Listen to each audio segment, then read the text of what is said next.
सभी नारी और पुरुष मिलकर ही कार्य कर रहे हैं और उसका एक आज सशक्त प्रमाण है कि जो ये महिला सम्मेलन यहाँ किया गया, इसमें जो हमारे पुरुष बंधु हैं, हमारे सहयोगी रहे, तो उसी तरह एक समाज की इकाई में, परिवार में पति पत्नी जो हैं वो एक दूसरे के परस्पर पूरक हैं। परिवार एक ऐसी इकाई है जो हमारे समाज में एक छोटी सी जो इकाई है वो विस्तृत रूप में देश के लिए, समाज के लिए एकजुट होकर कार्य करती है।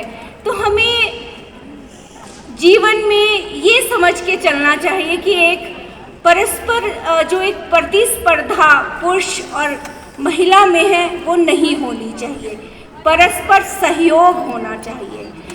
और भोजन की बात आई, भोजन भजन सभी स्त्रियां करती रही हैं और मुझे तो याद आ रहा था मेरा बचपन कि जब हम भोजन के लिए बैठते थे तो ओत लगाई जाती थी, खाने से पहले कड़छी में वो दे के वो किया जाता था, ध्यान होगा वो।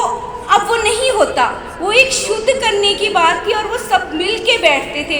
हम कुछ भी ना करें, आज इस चीज़ की बहुत ही आवश्यकता है कि मोबाइल आ गया है, बहुत सारी चीज़ें समय के साथ बदल रही हैं और बदलती रही हैं, बदलती रहेंगी, लेकिन परिवार में शाम का भोजन तो कम से कम हम इकट्ठा बैठ के करें। उससे क्या होगा कि हमारे जो परिवार में मिलके हमारे बच्चे हैं, उनकी क्या समस्या चल रही है, उनके वो क्या सुबह से लेकर स्कूल में उनकी क्या कोई प्रॉब्लम आई या नहीं आई, वो जान सकते हैं। हमारा प्रेम और बेशक हम कार्यक्षेत्र में बाहर निकलती हैं महिलाएं, लेकिन शाम के समय 1 घंटा आधा घंटा अपने परिवार के साथ, बुजुर्गों के साथ बैठें।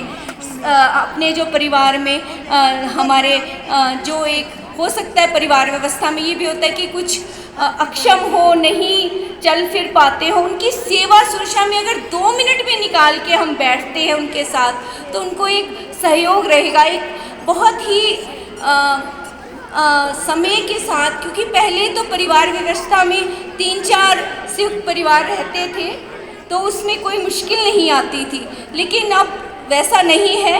हम अपने बुजुर्गों को विशेष रूप से जो उन्होंने समय दिया है, हमें आज जो मैं यहाँ खड़ी हो पाई हूँ, मैं इसमें मानती हूँ कि मेरे माता पिता का योगदान रहा। उसी तरह से हमें उन्हें विस्मृत नहीं करना चाहिए। हमें अपने बुजुर्गों के साथ अपनी 10 मिनट ही चाहे निकालें, ज़रूर साझा करना चाहिए। मुझे कंक्लूड करने के लिए कह दिया गया है, मैं ज़्यादा इतना अच्छा वक्तव्य है, सभी भोजन के लिए बहुत देर से आए हैं, व्यस्त होंगे तो मैं समय नहीं लूँगी। एक 4 पंक्तियों के साथ मैं नारी शक्ति और पुरुष शक्ति के आवाहन करते हुए कहूँगी, नारी नारी तुम श्रद्धा नहीं, तुम शक्ति स्वरूपा हो। तुम्हारे अंदर जितनी सहन शक्ति धरती के अंदर है वो स्त्री धारण करती है। अगर वो सहन शक्ति ना, मैं दावे से कह सकती हूँ अकेला पुरुष नहीं चला सकता। अगर एक परिवार को चलाने वाली है तो वो जब हम मिलके काम करते हैं, एक औरत तो फिर भी परिवार को पालन कर लेगी, लेकिन पुरुष के लिए बहुत ही मुश्किल हो जाता है। तो